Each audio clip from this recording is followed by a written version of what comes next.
ni amasomo twumvira hamwe ndetse kandi utazabwirwa n'umuntu uwo ari we wese. Ikaze mu muryango wa Void TV Rwanda, dusobanukirwe byinshi. Ikaze kandi niba wabashije kuhagera, making sure neza ko wakoze subscribe kugira ngo tujye tubana mu biganiro bya buri munsi.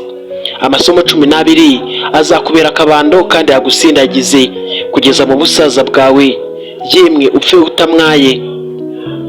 Isomo rya mbere, ujye umenya icyo ushaka, ntukarangare, kuko nanone iyo urimo gucuruza ugomba kureba isoko n'igicuruzwa ndetse kandi n'umuguzi, nta bindi ugomba kwitaho, kuko nanone nta nubwo ugomba kwita ku rusaku ruherereye muri iryo soko, icyo gihe uzaba wakishe.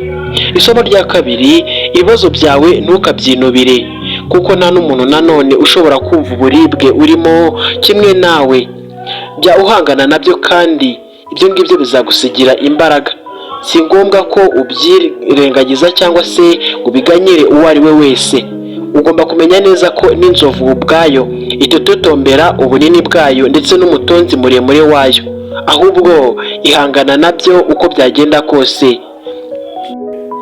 Isomo rya gatatu, nujya kugira inshuti iya mbere mu buzima bwawe, ujye uzirikana ko iyo nshuti ushyize imbere mu buzima bwawe ihora yifuza ibyo utunze, kandi nanone uzirikane ko uko ugira inshuti nke ari nako ugambanirwa gake.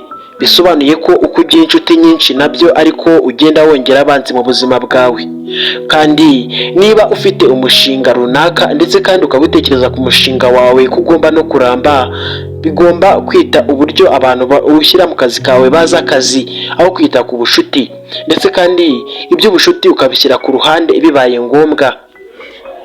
Isomo rya kane, siko abakugira inama bose baba bagukunze cyangwa bakwifuriza ko watera imbere. Oya, ntukibeshye habe na gato ngo abo ngabo bakugira inama ngo zabaye inshuti zawe, ngo hanyuma ugire byinshi uziganiriza cyangwa se ubabwira, wowe wita ko ari inshuti zawe nyamara byo nta n'ikintu bakubonamo.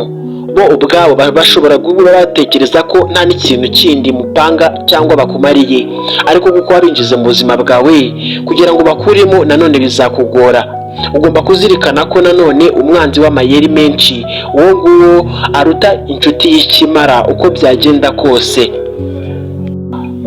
Isomo rya gatanu, birakwiriye ko wakena mu buto aho gutindahara umaze gusaza, kandi aho wicaye uyu munsi hagenwe n'ibyo wakoze umunsi w'ejo cyangwa ejo hashize.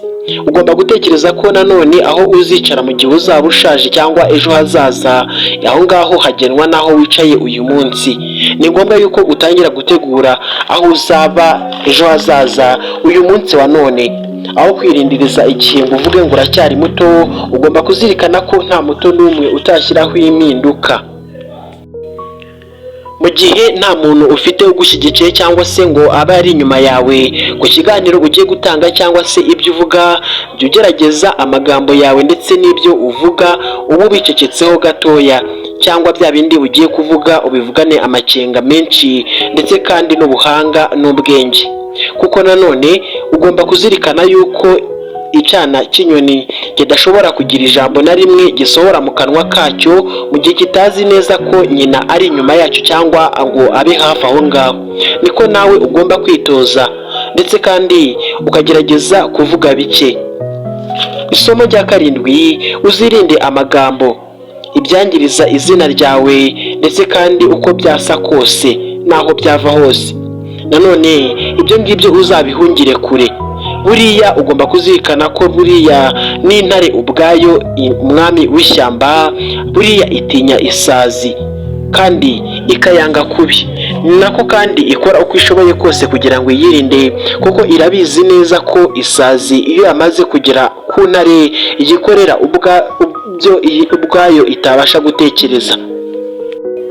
Isomo rya munani, nta n'umwe uvuka ari igitangaza.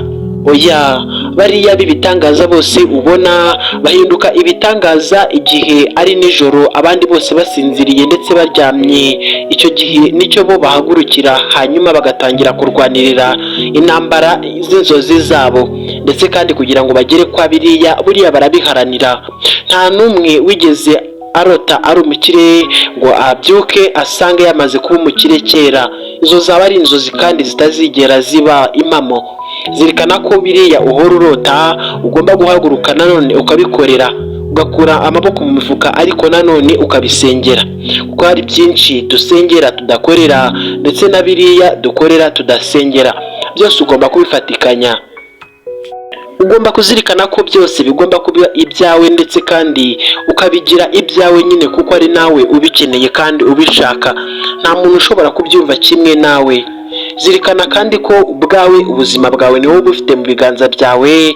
Uko wagendera mu kigare uko ariko kose, uko wagendana n'abariya mungana ubona nta terambere bafite, nawe niko uzaba.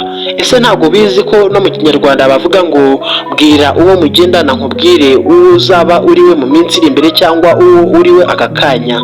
Ugomba kuzirikana ko bariya mugendana bagira uruhare cyane mu iterambere ryawe, kuko akenshi nubana n'abanyenzoga cyangwa abanywatabi akaba ari cyo cyonyine bagukururiramo gusa, nta muntu n'umwe wakubwira ijambo ryo kwiteza imbere.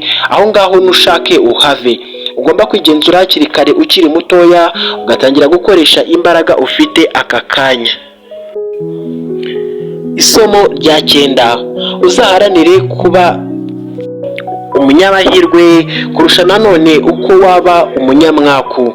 Buri kintu cyose kikugaragiye ugomba kukibona mu gihe cy'amahirwe cyangwa mu ishusho y'amahirwe. Hari nka benshi wenda muri covid babonye covid ije hanyuma batangira kwibyaza umusaruro, mu gihe abandi bo bayibonaga nk'umwaku wagwiriye isi. Ariko uzirikane ko buriya muri covid hari abantu benshi bacuruje cyane. Ugomba kuzirikana ko nanone ubwenge wowe ukoresha, amafaranga buriya wahora aca hejuru yanyu. Ahubwo ikibazo ni ugutangira gutekereza ukibaza ngo mbese ni iki nakora cyangwa ni iyihe serivisi natanga, hanyuma ya mafaranga aca mu kirere cyanjye nanjye akangiraho. Buriya isi ihoramo abantu babayeho imibereho mibi ndetse baburara nyamara bitari bikwiye, atari nako byagakwiye kugenda. Ugomba kuzirikana ko nanone iriya nkoko izi kuraha cyane buriya ntishobora no kuburara. Oya, ntago bishoboka. Yaburara byagenze bite se? Ahubwo uko ihaguruka kandi ikagira umwete wo gukora ndetse no gushaka ibiyitunga, ni nako nyine ibibona.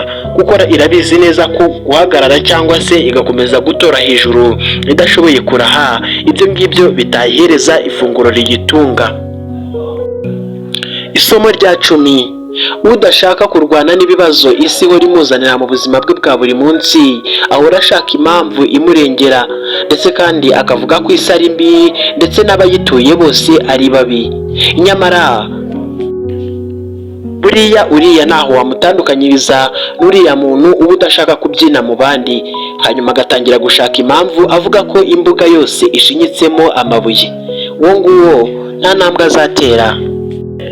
Isomo rya 11: buriya umunyabwenge akanwa ke kaba mu mutima, mu gihe umuswa nanone umutima we ari wo uba mu kanwa. Ujye uzirikana ko ibyo uvuga ubwawe bigutesha agaciro, kuko nanone ntushobora guta agaciro mu bantu utari wagira icyo ubwira na kimwe. Akenshi baba bibaza ngo mbese uriya muntu abitse iki mu kanwa ke. Iyo umaze gufungura akanwa kawe rero, amagambo aguturukamo akaba yayandi adafashije, agaciro kawe kaba katangiye kuhangikira. Ugomba kuzirikana ko ugomba kumenya igihe ugomba kuvugira cya nyacyo, ari nako nanone ugerageza guceceka uko bishoboka kose, kugeza igihe kuvuga kwawe bibaye iby'agaciro mu bandi ndetse uri muri ba bantu baguteze amatwi. Ugomba kuzirikana ko igihe cyiza cyo kuvuga ari cya gihe ubihatiwe.